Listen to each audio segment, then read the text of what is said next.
Bienvenue dans notre vidéo. Aujourd'hui, on va voir comment peut-on faire un suivi des 4 étapes de réathlétisation après une lésion aux ischio-jambiers. Les 4 étapes sont: première étape, apprentissage moteur. Deuxième étape, méthode et routine.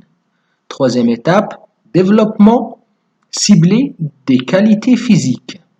Et quatrième et dernière étape, accompagnement de la performance.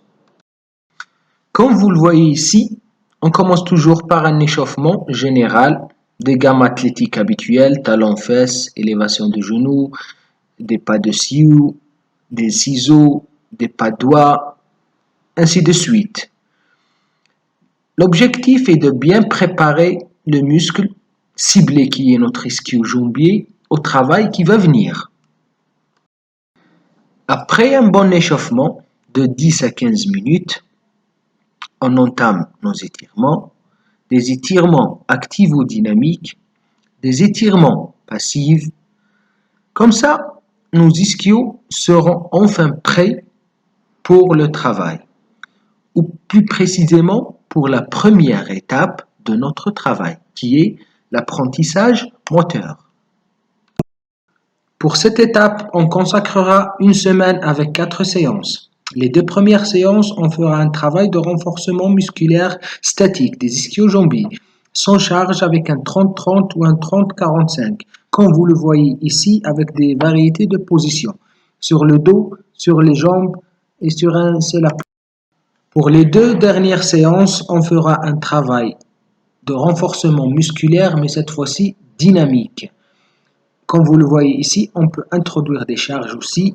On peut aussi, comme vous le voyez maintenant, faire des positions debout avec un élastique en essayant d'écarter les jambes le maximum.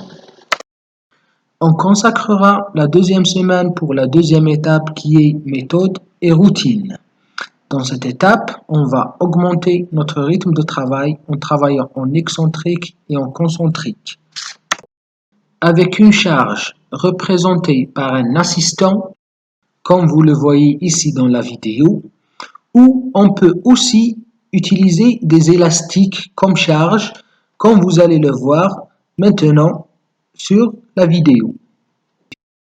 Pour la quatrième étape qui est développement ciblé des qualités physiques, on va essayer d'utiliser tout le matériel qu'on a, les fitballs, les élastiques, les petits élastiques et les grands élastiques, et on intègre aussi le ballon, en essayant par exemple de mettre le fitball et maintenir notre équilibre tout en passant le ballon.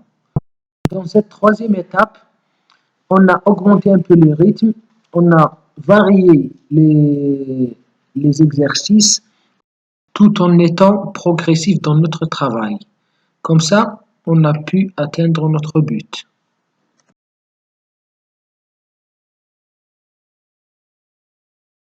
Pour la quatrième étape, on va mettre nos joueurs, on va les mettre sur le terrain. On va faire un travail de vivacité, de pliométrie basse. On commence petit à petit et puis on les réintègre au terrain comme vous le voyez ici sur ces photos. Merci de votre bonne écoute. À bientôt.